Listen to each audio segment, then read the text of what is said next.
if I may, credit to you for giving me the idea. Speaking of games where the reaction has been nothing short of what the fuck. Sonic the Hedgehog. Watch out! You're gonna crash! Ah! Sega. Sonic Frontiers is the next one. Okay, that's the next new Sonic game that's coming out. And then you also have Sonic Origins, which is a remake of the original Sega Genesis, Sega CD games. But Sonic Frontiers is brand new. That is going to be coming out, I think, later this year. And it's the first fully open world Sonic the Hedgehog game in the vein of Legend of Zelda Breath of the Wild. So, Zach, when you floated the idea to me to talk about this, and your follow-up was, quote, what the fuck? I wholeheartedly agree with you, because that's what I've been saying, watching IGN's daily previews of the game. So, with that, what are your impressions so far of Sonic Frontiers? There's only one way it can be good, and it's if they make the game similar to how Bomberman Hero for the N64 played. Have you ever played that game? No, I haven't. So Bomberman Hero was for the N64, and it was an adventure-style Bomberman game. So you actually got to like travel through areas. It wasn't an open world, but like each world kind of had its own like area. There was Bomberman Hero is actually the second one, and it's a lot better than the first one, which doesn't happen too often. But it has a more fleshed out story, and you can like do a little bit more. But like if they made the Sonic game have those kind of elements, because it sounds like I didn't realize also that it was supposed to be like Breath of the Wild-esque. So like, are there going to be like RPG elements as well? Yep, they confirmed it's going to have. So that's why I'm like going like, what the fuck? Because like I don't understand. Like Sega doesn't usually do a good job with Sonic in 3D environments. First of all, like most of the games that have come out have been questionable with gameplay and also questionable with story and character direction. Yeah, like there's really hasn't been a lot of hits. Like there's just been a lot of like, yeah, that's kind of good. Like that was all right. Some of them are just like, like the Shadow the Hedgehog games. Like I know I'm notorious for just being very bad, difficult.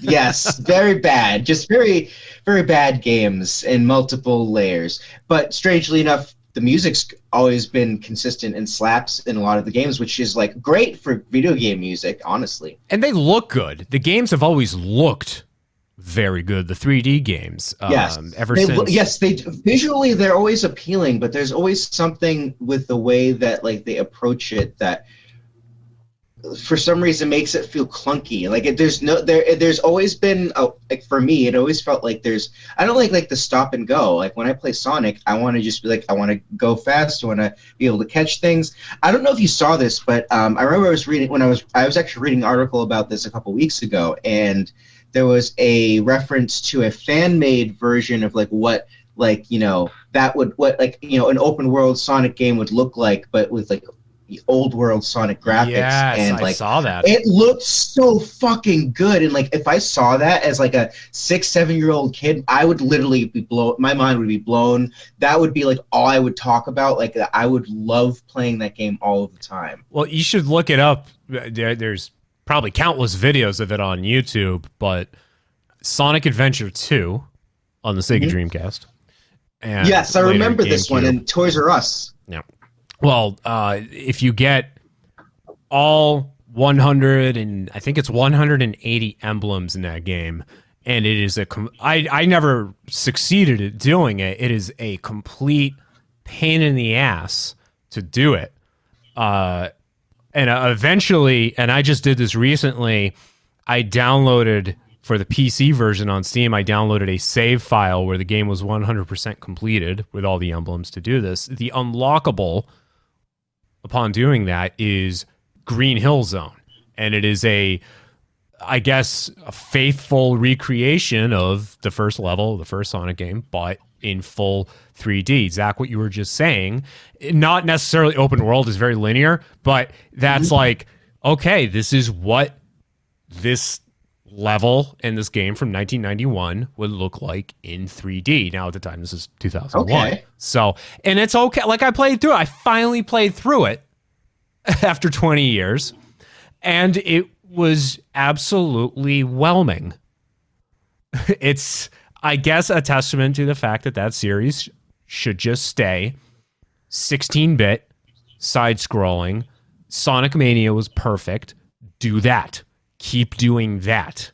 Stop. Yeah, no, honestly, that was a really good idea. 3D. Stop doing 3D. Stop doing these stupid gimmicks where like, Sonic will never be Mario. I'm sorry, but like Sonic will never be Mario, so you can't do all of the same Mario gimmicks. Like Sonic Racing, that's like, okay. Okay, it's all right. Sonic Racing, it's fine. Sonic Dash, I play that a lot on my phone. That's like, you know, the Sonic version of Temple Run. Things like that are fine. That's fine, yeah. Mario succeeds in 3D because it's a slow platformer. You don't have to run. And like, I'm worried because Mario has also already done RPGs very well, even back in the Super Nintendo days. So that's why I'm like, all right, we'll see what you do with, because that's very ambitious for Sega, that's all I'll say, is just like, what the fuck? And also ambitious. Okay, you want to do an open world 3D Sonic game, and you're doing it, and we're going to be able to play it, and it's going to have RPG elements similar to Legend of Zelda somehow. Yeah. Okay, whatever. What? All right, you guys have done a lot. Like, sure, let's bring it on. I'll play it. We haven't really seen too much of Sonic Frontiers. Besides like the running, right? Running around. Not whoever was manning the controller was doing their absolute best to show off absolutely nothing at all. There's like at one point in one of the pre-release videos they've shown so far, there is a dash button, so you can go fast because that's in his name, Sonic. There is the ability to dash, but we haven't really seen it. There is going to be a skill tree, so that's one of the RPG elements. I don't know what other RPG elements it will have. It's just being very heavily compared. Tree. Yeah, it's been very heavily compared to Breath of the Wild, especially with, you know, the monolithic looking enemies and bosses and just the environments. I mean, to have a full playground, sure. That's something I've always wanted. You had that. Now, here's the thing. Okay, if I may rant. Please allow me the platform to rant. Sonic Adventure. You have me. Okay. Sonic Adventure, the first Sonic Adventure. This did it perfectly. Where yes, you're right. You are right. You had hubs. You had Station Square. You had the Mystic Ruins. I think those were like the only. Well, there were more, but those were the only two that really gave you the freedom to just run around. The Mystic Ruins, especially, you could just run around as fast as you wanted. You could just bounce off everything. You had literally a field, a wide open space to take advantage of this character and his purported speed. And then Sonic Adventure 2 just decides, let's do away with all of that and make it linear, and you only play as Sonic for maybe a fourth of the game, and take away that whole thing. Sonic Adventure built a really nice foundation and then just piled a bunch of shit on top of it. So that foundation is there. The foundation is there. And it seems like they're I mean, we're going to fall victim to the Sonic cycle again. We're getting... Well, I think now people are realizing after decades of being burnt not to get too excited, but we have the potential. We have the potential of a full-blown open world where you can just run and there's no limits. I mean, eventually there'll be a limit, but it's not like you're in a like a room, a small room. So here's the thing: it could work really well if they actually have some really innovative level design and world design, where the fact that there's like a lot of things that Sonic can interact with that are like Sonic accessible and just like out in the open world, like that is something to me that could be cool, because in theory, Sonic is already running in a 3D world. It's just we are only able to see a 2D representation of it. But there's a lot of aspects where he goes through the the loop-de-loops and all that stuff, and like being able to see that on the Sega Genesis and like back then too was really cool. You see all these little aspects that gave you the illusion of having other dimensions when there weren't any. Sure. Yeah, the things that we've seen so far, I mean, they're also making it look realistic, which I enjoyed about the original games, when everything was all just a big checkerboard pattern and you had the loops and you had the spike pits and things of that nature. Again, I think like Sonic Adventure was the foundation, and they should have kept going with that, and they just didn't. And they've never been able to figure it out. The fans have figured it out. The thing you were just talking about, the fan-made open world game. There's a reason why Sega hired fans to develop Sonic Mania, because the fans are doing a better job than the actual developers at Sonic Team at Sega. Right. The fans do it justice. The fans know what they're doing. Sonic Origins, that's all. I mean, they're taking games originally done by Sega, and the fans have remade them. So that's what we're getting there.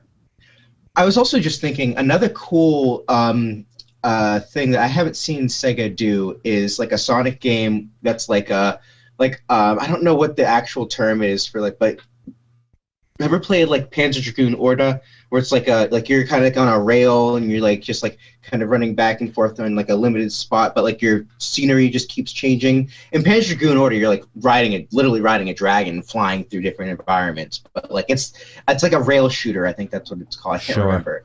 I could see something like that being really cool for like a Sonic game, or even like a Sonic mini game, where he's just like running constantly and just like using him to attack things and like dodge obstacles, and just like that seems like would be a really cool mechanic to play on a Sonic game, even just as like a mini game in something. I feel like they've done games in that vein in the past. I know on the PSP it was called Sonic Sonic Rivals, and it was kind of like that, but again, it was an instance of really like on paper good concept, execution was awful. Well, I'm sure the execution was horrible, because I've never even heard of that. And there was two of them. Yeah, there had a sequel. Geez. So yeah, well, does that really surprise? Does Sega let's keep pushing out consoles until we burn out our entire company and just are forced into a software company? Sega, does that surprise you that they would keep churning out sequels or something that's not good? Well, have you ever read anything about Sonic Xtreme? No, I don't think so. That is I've given up. So I gave up a while ago. That's a rabbit hole that I highly recommend you fall down. Okay, I will look into it. So Sonic Xtreme was supposed to be on the Sega Saturn. It was supposed to be the first full 3D Sonic game. It was supposed to be the answer to Crash Bandicoot and Tomb Raider and Super Mario 64. It was supposed to come out... very ambitious. It was supposed to come out in 96. It got canceled during development, and it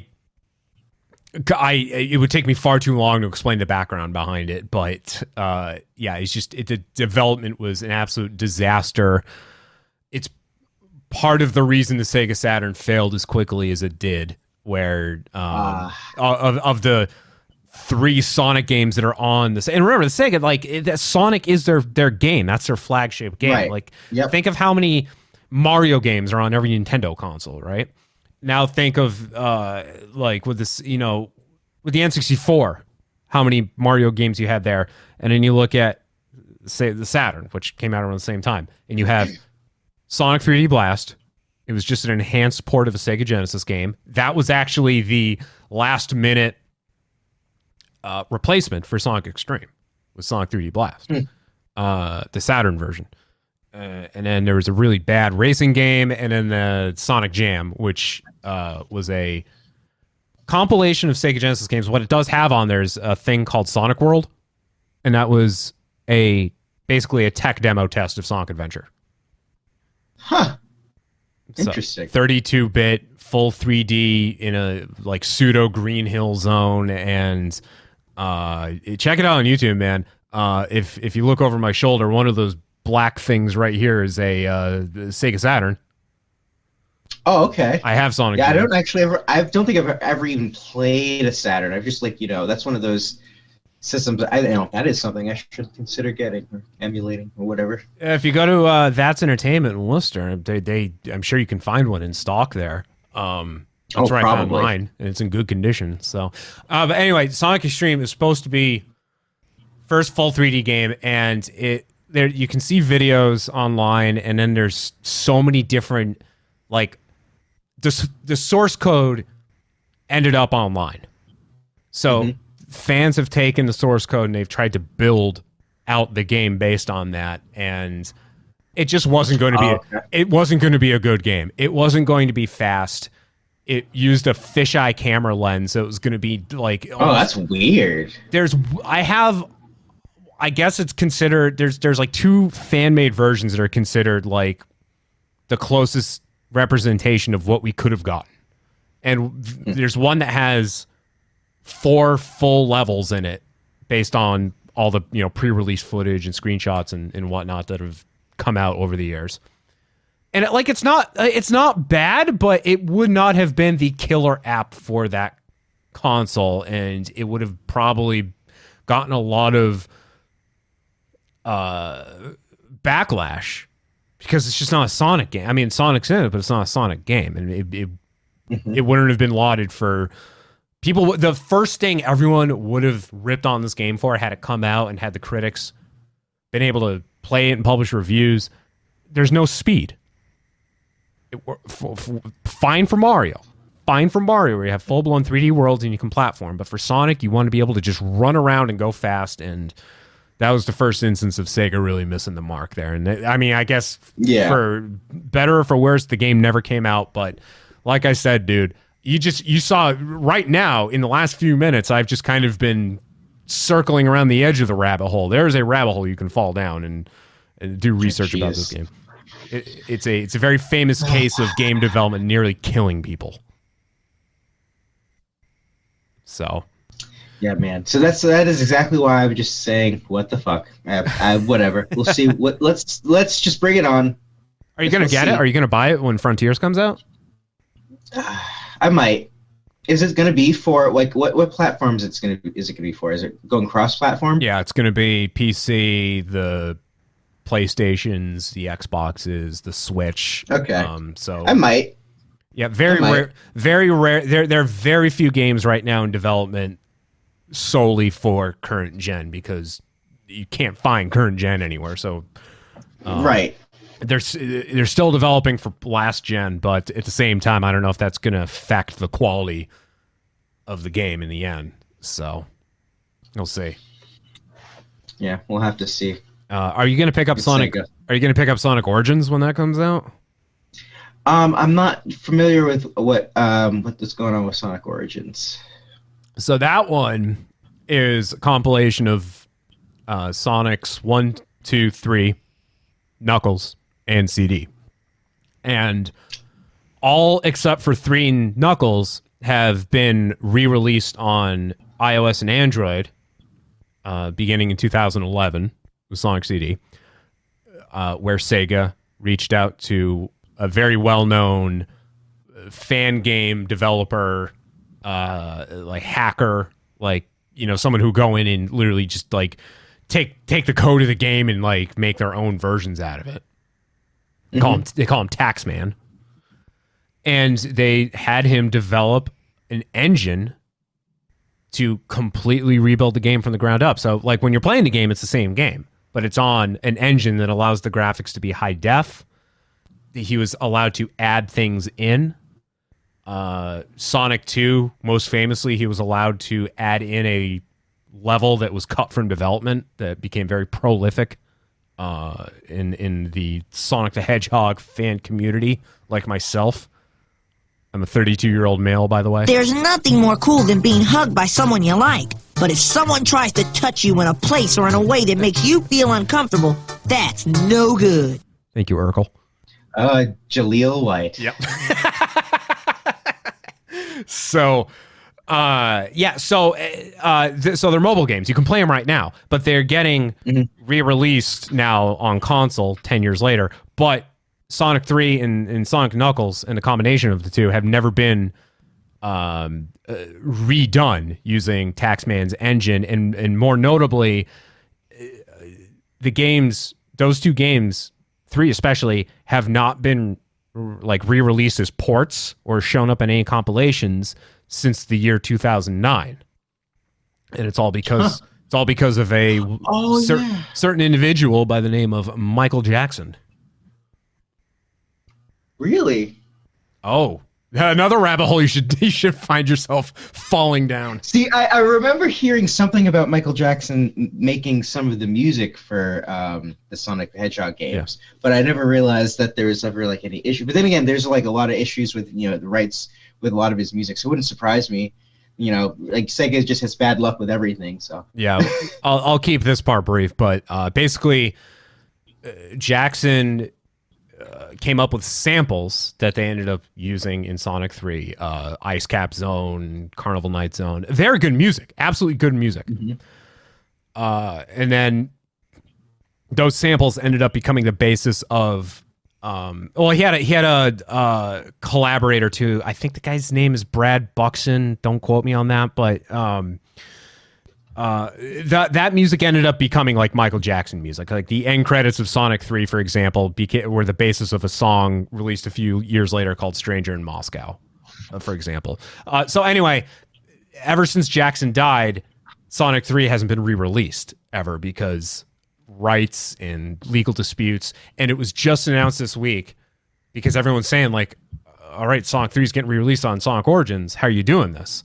Well, Sega finally confirmed today they're doing the re-release because they just said fuck it, and they're not going to have his music in it. They had prototype music developed before Jackson's involvement, and they're going to use that instead. And it's good, but it's not as good as Michael Jackson's stuff. Oh yeah, no, I'm sure, because Chemical Zone, man. Ugh. Oh yeah, and Sonic 2. That'll still be there. Don't worry, that's still there. In Sonic 3, that's still there? Okay. In Sonic 3, there's a good amount of music that you might be familiar with that won't be in this upcoming re-release. Okay, so I'm gonna play this song for you. And I need you. I'm going to see if you can recognize it. Now, this is not Michael Jackson. This is his collaborator, in a band that he was in the early '80s before he started working with Jackson. Here we go. No, hold on. Okay, for real. Here we go.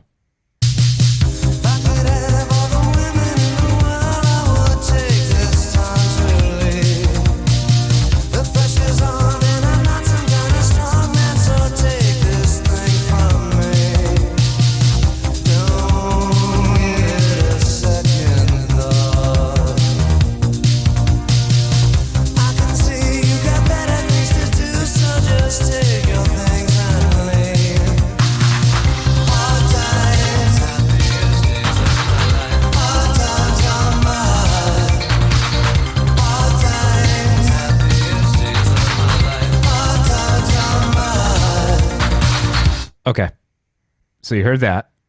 Now hear this.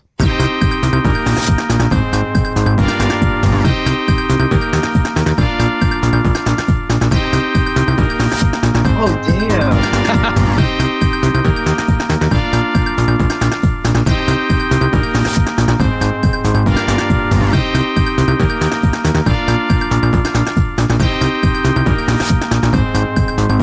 It's the same song, dude. It is.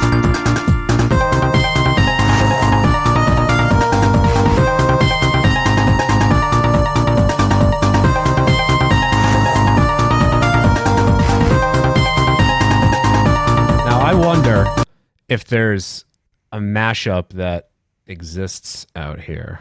It wouldn't surprise me if somebody tried. Oh, I mean, there might be one. It just might not be good. It's literally the first thing that came out. Okay, let's hear how similar they actually sound together.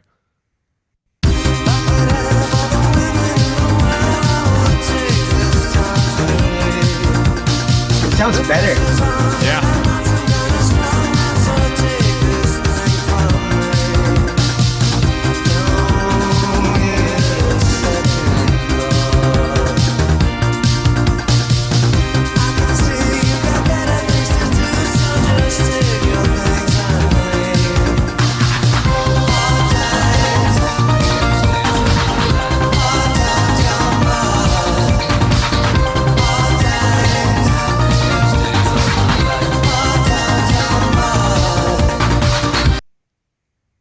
By the way, sorry, what was that? No, I'm just saying that sounds actually like it is supposed to go together, and because honestly, the first song doesn't even really sound that good. That's why I was like, oh, all right, what is Jack showing me right now? Yeah. So the band is called the Jetsons with a Z. The song is called Hard Times. And do I have it here? Okay. Quickly. Because the Michael Jackson didn't compose this song. Mm-hmm. From Sonic 2. But this guy on YouTube called Yuzo Boy. And the first time I pulled this audio, I have the timestamp on it. September 28th, 2009. Damn. That's how long I've been playing it on this show. This guy Yuzo Boy took Michael Jackson, meshed it up with Sonic, and it sounds like this. Sega!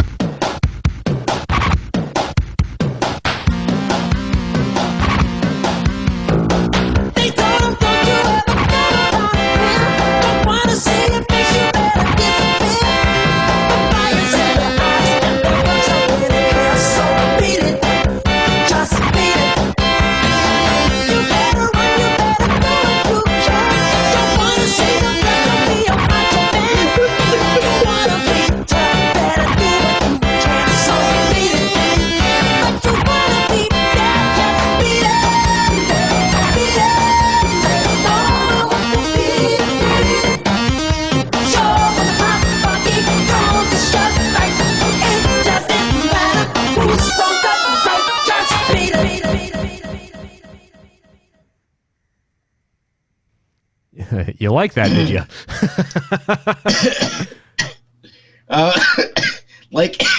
He's dead.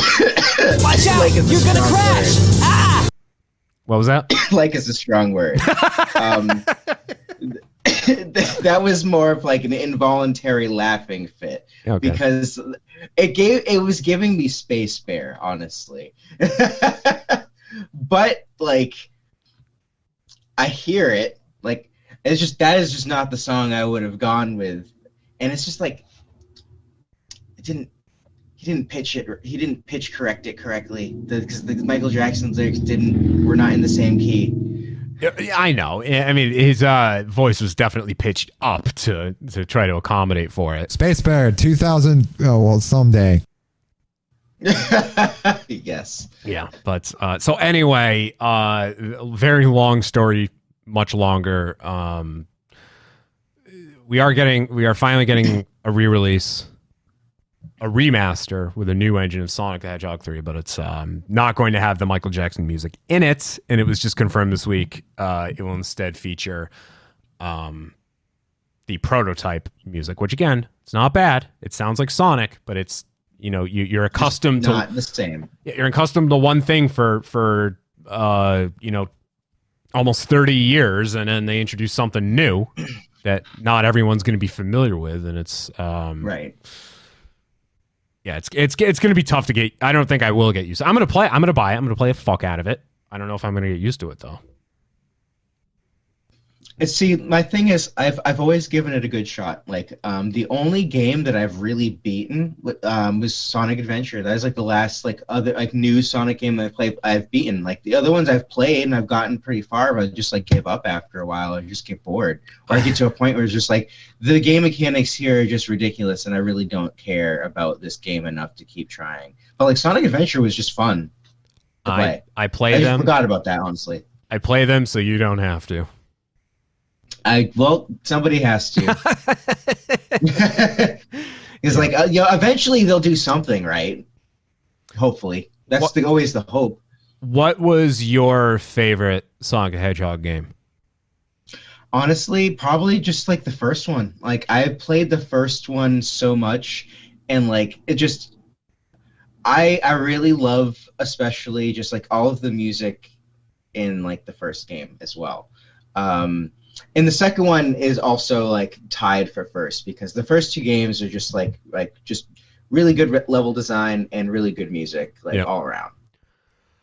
Sonic 2 is what introduced me to the series when I was but a wee lad, and that was like mind blowing back in the day. Yeah, man, I'm like 3 years old watching my cousin play it, and it's just mind blowing. Sonic CD is very good. If you haven't played that one, that is. I've played it a little bit. Yeah, that one's not bad. Wow, I'm really trying to think. I think like 2 might be my favorite as well. I said Mania was perfect because compared to everything else that's coming out in the last 20 years in that franchise, like it's perfect. But it was like a fourth of the game was like new. I really just feel like Sega feels left out because, like, Mega Man does really good with the cross-genre thing and going back to the roots also, because, I mean, Mega Man, like when Capcom decided to go back, all right, well, we'll make another one that's just, like, just another Mega Man game, and, like, the people loved it. Because it was good. Well, you're talking about the ones that were in the vein of the originals, right? Like the side-scroller? Right. Yeah. Was that 10 and 11? I think 10 and 11, yes. Yeah. Okay.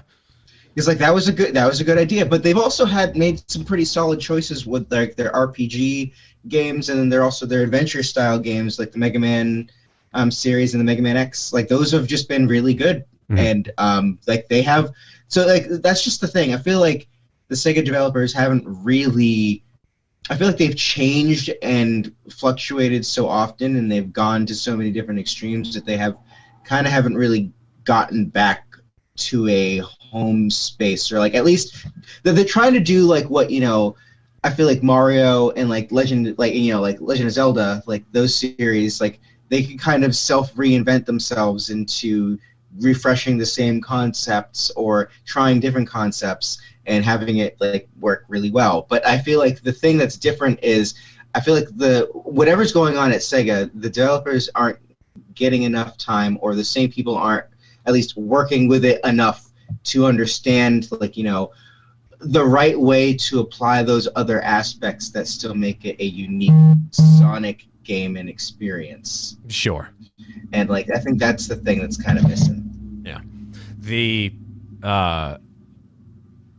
There was a game called Knuckles Chaotix on I don't think it's ever been re-released yet. I've only been able to play it on an emulator.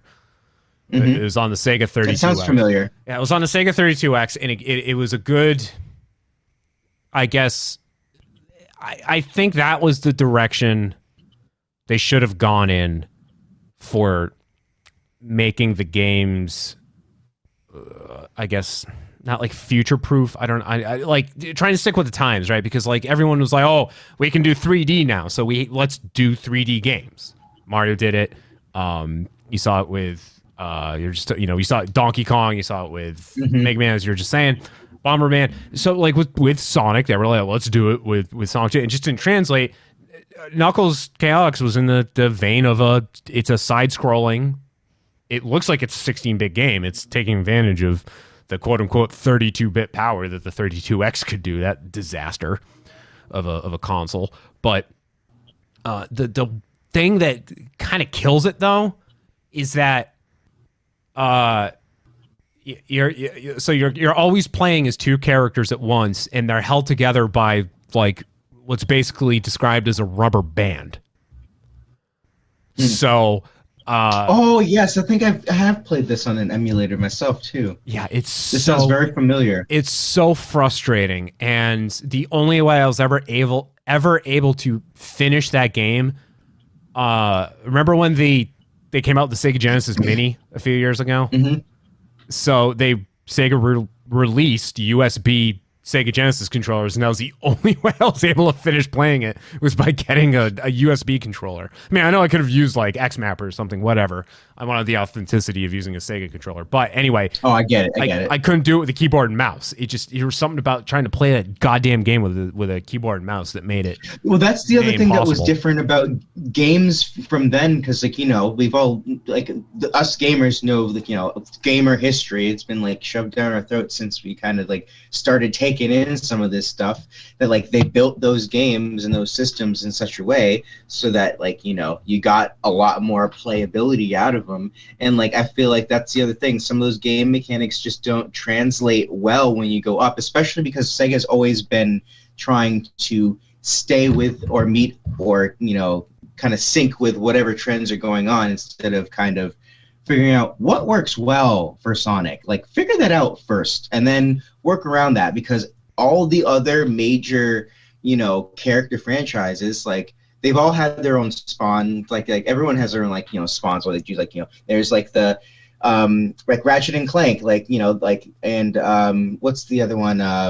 Jak and Daxter, like, yeah. Those games have also gotten, like, you know, like racing games and stuff, and like sure. Crash Bandicoot has done that. Spyro's done that, I think. Well, I can't remember.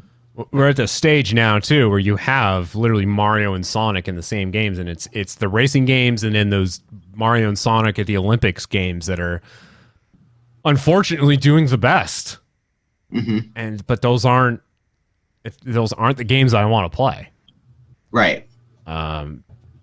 We almost had it in 2006 with the game aptly titled Sonic the Hedgehog, which, if you remember, was that game was the equivalent of watching a human being get torn limb from limb. Oh. It's such a bad game, and it, like, the concept was great, and the execution though was just awful, and a lot of it was just because they were on a rushed development deadline. It's why, like, Sonic Xtreme got canceled because they weren't going to meet their deadline. This game, they weren't going to meet their deadline and said, fuck it, we're just going to release it anyway, and it was almost unplayable to the point where it was delisted from various marketplaces. Microsoft just put it back on the Microsoft Store and the Xbox Store like 2 weeks ago. Which game was it again? It's just called Sonic the Hedgehog. It's usually referred to as Sonic 06. It was supposed to be. Oh yes, I do remember, because like I remember seeing all of the artwork for it. I was like, oh, that looks actually pretty cool, but I've never actually played it, and I remember it just kind of like went away, and I just didn't see anything about it anymore. That was the one that introduced Silver. If right, okay, yeah, Silver, and like that's the time traveling one, right? Like Trunks. The Trunks Sonic Trunk, like that's basically his thing. No, this is the one where Sonic's trying to bang the human chick. She's the princess, and she's voiced by Lacey Chabert. Right, right. But I thought Silver was like a time traveler, like he came back in time to like save them or something. That was his most shtick. Honestly, dude, I have no idea. I made it to the second level in that game before I nearly put my controller through my TV.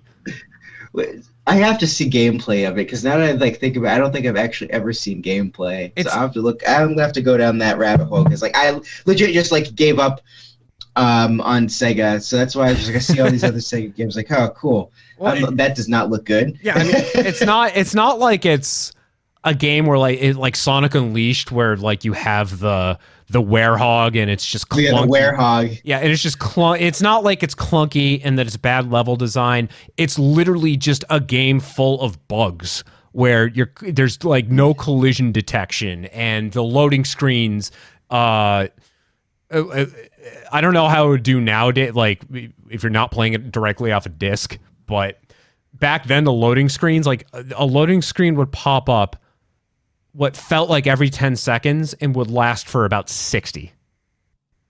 So what year was this game released? '06. It was a PlayStation. I believe it was a PlayStation 3 launch title. I feel like this game got roasted like back when like G4 Tech TV was still like a video game thing. Oh, it absolutely got roasted. The pre-release hype was huge, and the actual critic reviews, I don't think there's a positive one out there.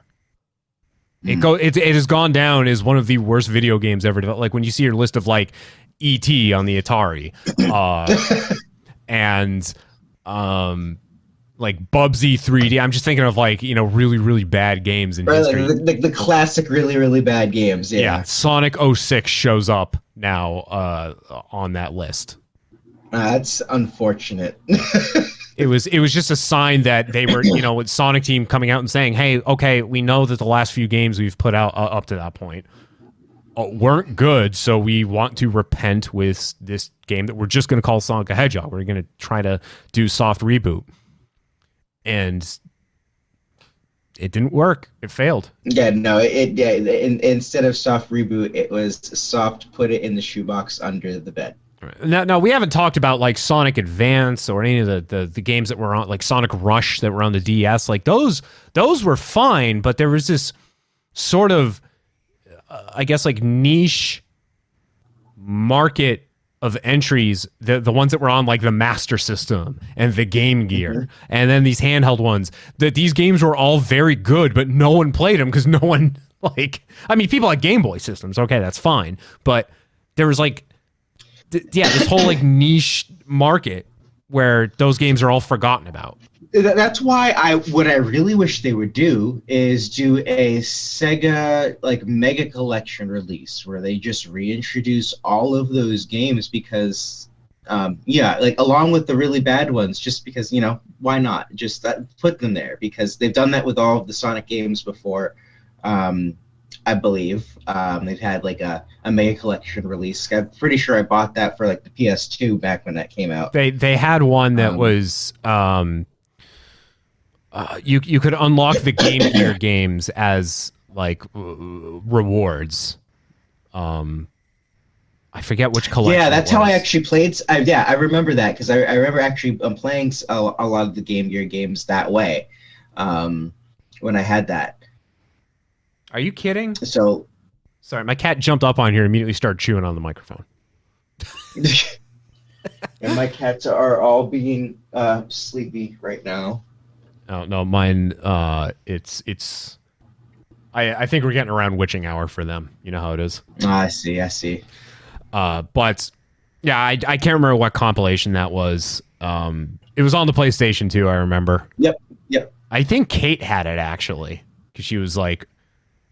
This is like around the time that we met, and she knew I was really big into Sonic, and she wanted to see what it was all about. And I might actually have it. Now that I think about it, I might actually have it in that shelf behind me. Well, I mean, Robotnik, Eggman, whatever the hell you want to call him, and oh, good lord, do I just cringe when people who are not versed on Sonic the Hedgehog, when you read like articles about. Like, they're talking about the games, but they're very clearly written by people who don't know anything about video games. And I've seen this happen more than once where they refer to Eggman. I interchange between the two. But then there are people who go, Sonic the Hedgehog as he battles Dr. Eggman Robotnik. No, it's not. It's not like he's a child of divorce. It's not a hyphenated surname. Yeah. It's his name is either in the East it's Eggman, in the West it's Robotnik, or however, or if you want to get really fucking deep in the lore, Julian Kintelbor. Oh man, yeah, that's I obviously have not.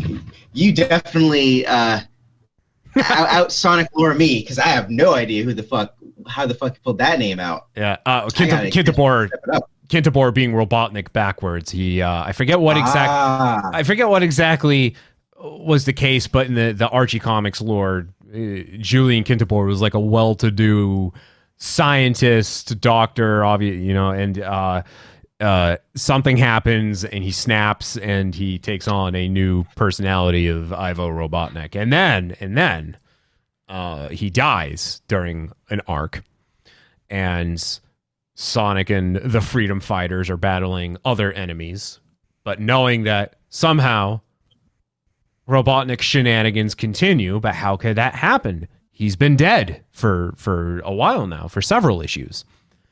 And then in issue number 75, that's around the time that Young Me picked up the series, he comes back. Well, how the fuck did this happen?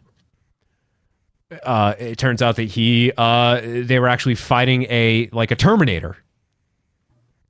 It was a robot, but he was covered. He had he had a skin. It was like an exo or like an endoskeleton. It's like a Terminator, right? Like on the outside, it looks like a human, but underneath they called him Robo Robotnik. So they defeat him.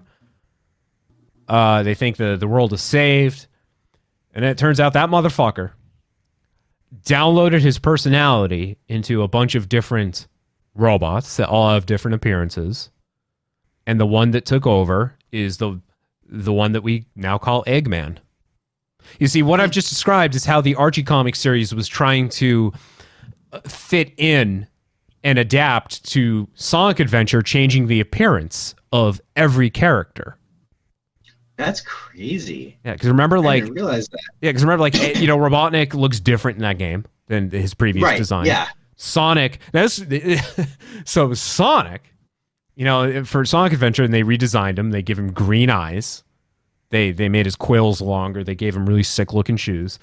There's an entire they made him extreme.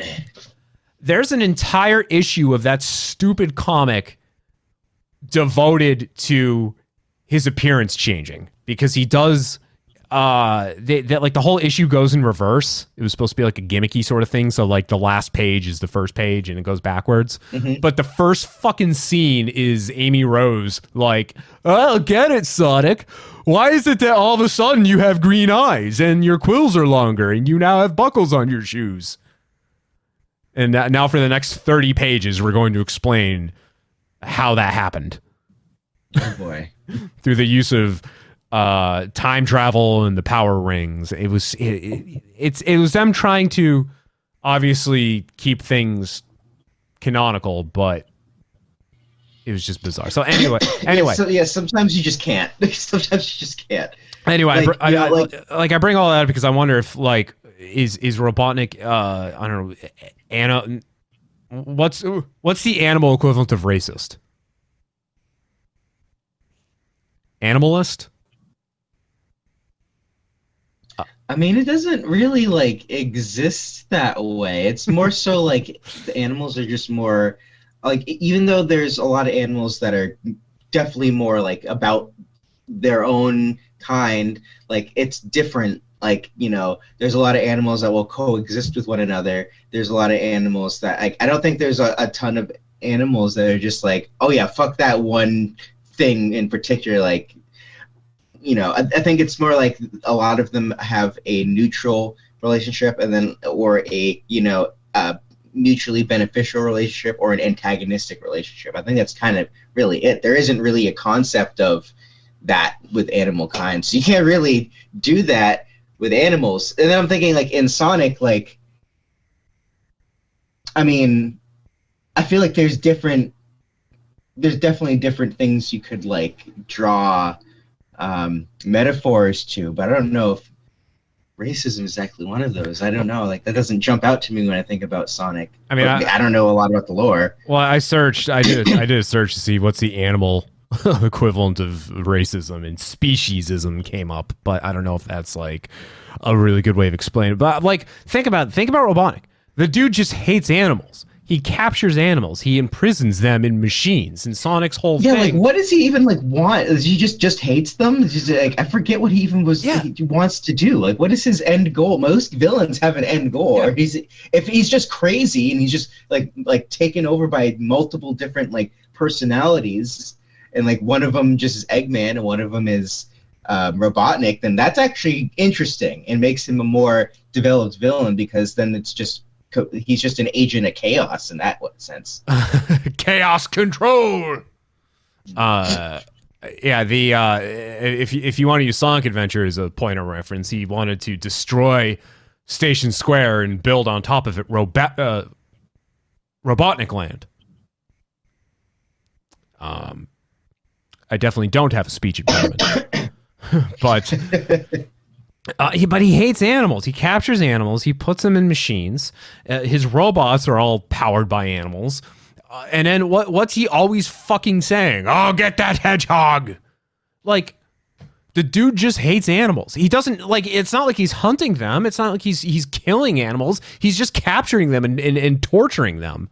And it's not even like... and turning them into a biological energy source for his machine life form hybrid things. Yeah. So he's definitely got something.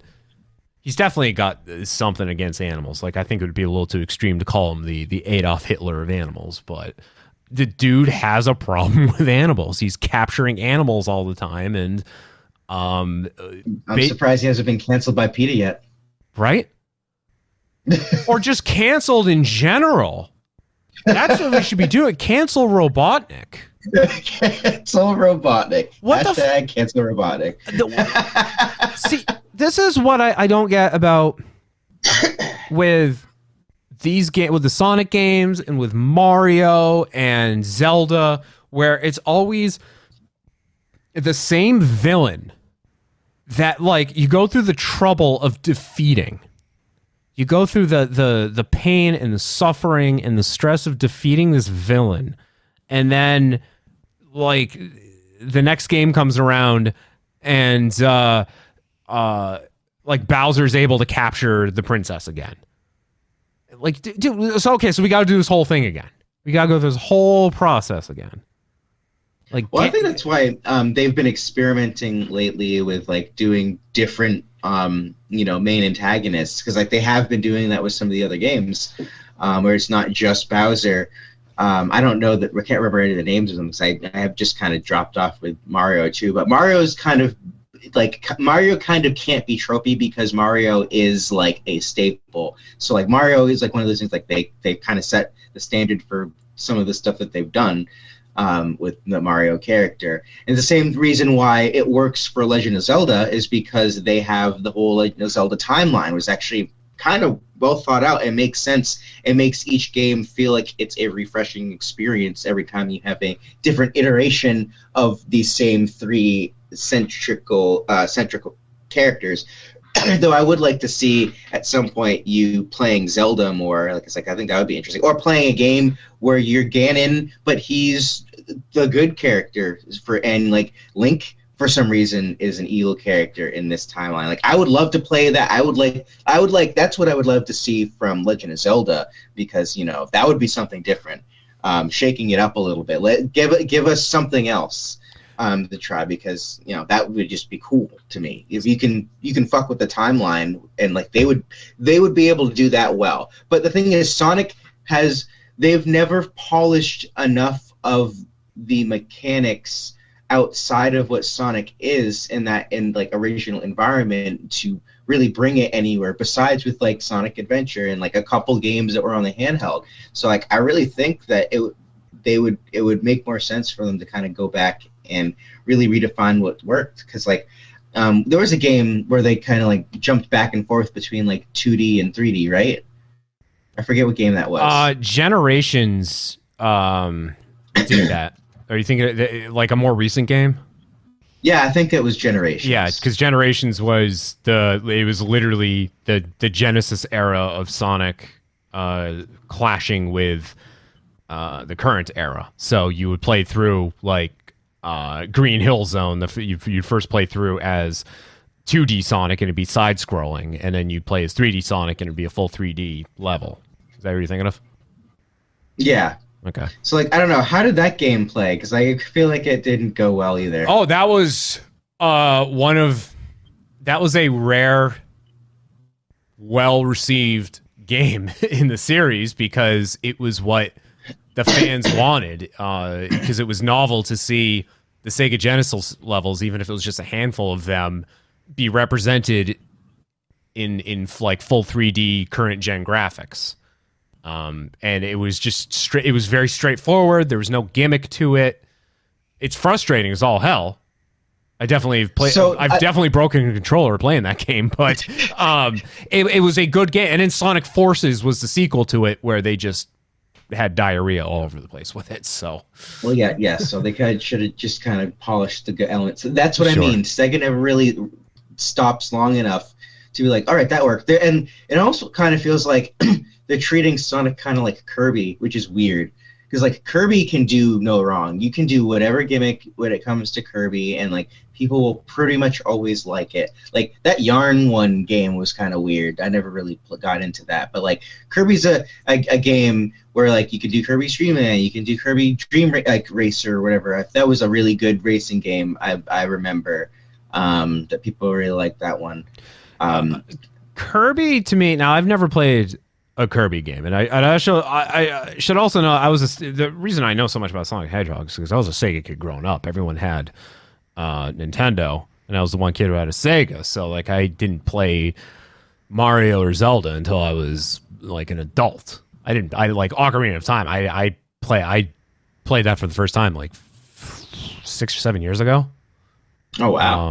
On the 3DS, I played the 3DS version. So, which Kate was all up my ass because she's like, "Oh, that's cheating! You're cheating." I'm like, "How am I cheating? It's the same exact game." Like the creator, whoever, straight up just said, "We just made the graphics nicer. We left bugs in the game from the original release because we didn't want to deviate too far from the the source material." And she's like, "Yeah, but they made it so the water temple was a lot easier to do." I'm like, yeah, because of the UI is much easier to navigate in this one. Like, that's not cheating. That's them looking and saying, like, okay, we don't want to alienate people by taking bugs out of the game. We're going to alienate people if we have the same horrible UI and control scheme in there. I'm also gonna, probably break some hearts, but like the water temple really wasn't that hard. You just had to remember where the fuck you were going and where the shit came from. That's it. That's all you had to do. I finished it in an hour. It wasn't hard. Because I sat down. I'm like, I'm gonna play through the water. I sat and I paid attention. Yeah. That's all you really have to do.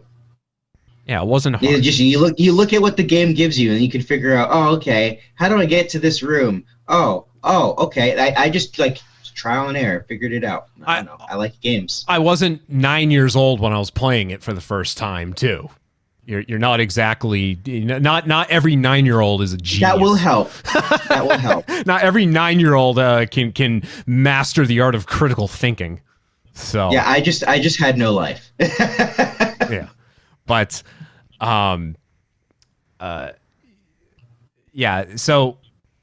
Zelda. I mean, same deal with Zelda too. I hadn't played a Zelda game until Mario. I should say we were just talking about Zelda. Mario, same deal. I hadn't played like Super Mario 64 until I still haven't finished that game.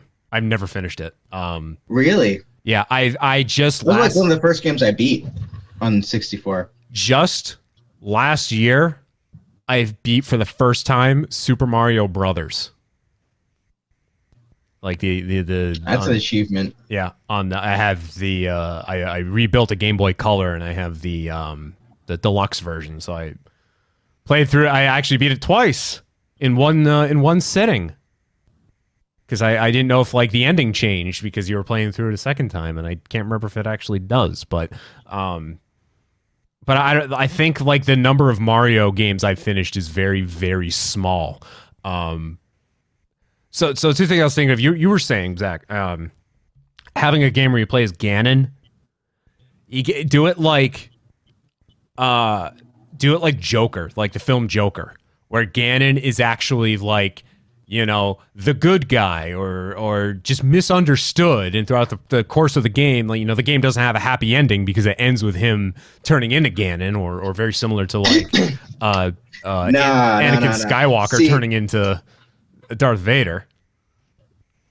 I can see that, but see, I'm thinking more of like an Avatar aspect of like, I actually want to see a flip. I want everyone to still have the same, pieces of the Triforce, but I want to see the yin yang, like opposite reflection of it. So it'd be interesting to see a more neutral, but like more, self-preservation oriented Zelda, a chaotic Link, and like a virtuous and powerful Ganon, or like an underdog. That would be an interesting mix up to me, because that kind of has never happened. I mean, it'd be interesting to have a origin or like a game where like it would be necessary to join the Triforce together, all those pieces, because most of it is like trying to keep Ganon from getting all of the power, or like or whatever. And that's the original thing with like Ocarina of Time. So I think that would be an interesting take, just to see like what if, like, it just seemed that would just be novel to me, just be something that you unexpected, because like we're used to playing Link, we're used to Zelda being like kind of the lofty, like away, like character that we can't get to, or is like is right there, like part of the beginning, or something happens. So like I don't know, that's kind of what I would like to see, but like that's another franchise. Again, they understand what works well with Link and all of those characters, so they can't really do any. That's why they were able to do like a Dynasty Warriors style game. That's why even Dragon Quest was able to do a Dynasty. Like when you understand your characters well enough, you can bring them into other genres and bring those characters in the genre in a way that's like refreshing and new and unique for those characters. And just like Sega I don't know what their main problem is, but they just have not really had a stride where they can be consistent with that. So I'm hopeful for Frontiers, just because like it's very ambitious. That's all I will say. Yeah. Again, just to bring it back to that, because like, damn. Did the old Danny Bonaducci, trying to bring it full circle. I just played. And then we can really Bonaducci it and wrap it up. But I just played Link's Awakening on the Switch for the first time. I never played it on the Game Boy, so I played it on the Switch. Absolutely fantastic game, and wonderful game, and a departure from the series, because it was not like other Zelda games. Like I had the elements of a Zelda game in it, but it was very different from all the other ones. And in reading about the development of it, the developers were like, hey, we really like the show Twin Peaks, so let's make a Zelda game that's based on like Twin Peaks. Like, I don't know if you've ever read the background of the development in it. It wasn't even supposed to be a game. It was just something that like the developers were working on for fun, and it wasn't going to be a full project, and Nintendo caught wind of it. It was like, this is great. We're doing this. And that's why Nintendo is good. They understand how to the right time to bring in and innovate and make an idea well-rounded. I don't know what's going on at Sega, but like they I don't know what it is. Like I don't know if anyone's like, there's ever been like a documentary, like I've never looked deep into it. It's just, that's growing up in that time frame. That's what I'm used to hearing about Sega. That has been Sega's downfall. They've always tried to capitalize on the trend. They thought that they thought they were going to be Nintendo. They literally thought that they could do the same thing. But the difference between what Sega has done and what Nintendo has done is Nintendo knows how to cultivate a brand around a character. Like, that's it. That's why they have so many characters. That you have, like, Samus. You have Pit, like all these little characters that like are now they're starting to bring up and like recultivate and shape and like reorient and bring it back into people. It's really interesting, and I think it's cool that they're kind of trying to update their whole catalog, and like that is what makes Nintendo so interesting, and why Nintendo has had so much staying power is because they really understand how to cultivate that in the characters. Like, that's why you have Smash Brothers being so successful to the point where it's even sucking in Sonic. So like like what the fuck, guys? Like I don't know like what's going on in like their development room, but I can only imagine they must have a lot of turnover, that they must have some senior people that stay, but like I just feel like they must change things around so often that like I think it's a good direction to start bringing the fans in to start creating stuff, because clearly if they have the technical know-how but they don't have the creative direction, then they should let the fans help out a little bit. Yeah. Because like yeah, like I would love it if this turned into an actual a Sonic game with RPG elements that was fun, because like I love RPGs, and like I would definitely like a Sonic RPG sounds cool. But like unfortunately, like the most of us longtime Sega fans, we are just kind of skeptical, and it's just interesting. I never really looked at Sega this deeply, comparing it to all these other like name brands, but like Sega's really done Sonic dirty. They just really like Sonic deserves better than this. Damn it! Have you ever played Sonic Brotherhood or No, Sonic what's Chronicles? That? It's on the DS. It's by BioWare. Whoa! It's called Sonic Chronicles: The Dark Brotherhood, and it's an RPG. It's a full-blown RPG, and it was unfortunately not all that well received. But like what you were talking about, they tried doing that a long time ago and missed the mark on it a little bit. I do recall the music being very good, as it usually goes. And that has always been they're really good with the music, but like they just kind of maybe take some of the budget down for your music and like invest in like some good gameplay mechanics and better everything.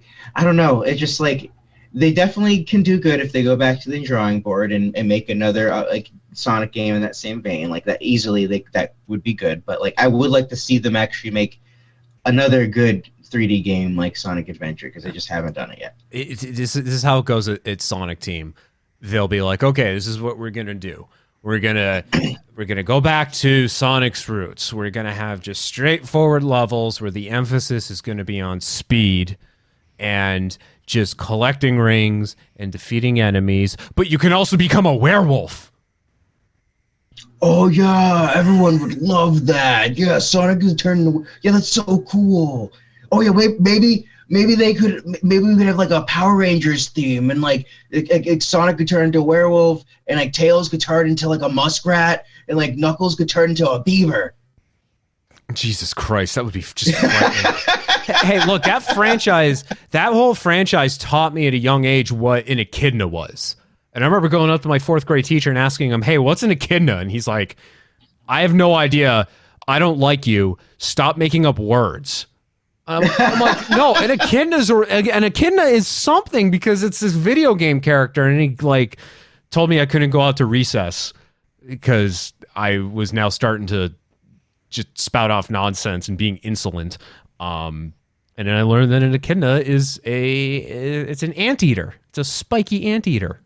See, I learned something. See, here's the thing: is because my boomer parents and my boomer 4th grade teacher didn't video games. Oh, video games are the devil. They're going to rot your mind. I'm like, I just learned something. I'm trying to learn more. See, this is why you grew up to be so facetious. This is why I grew up to be an asshole, because anytime I actually showed interest in something, my parents were like, he likes something? Well, a balderdash. All right. So, Zach, thank you for being here. Thank you for doing this. Oh, yeah. Thanks.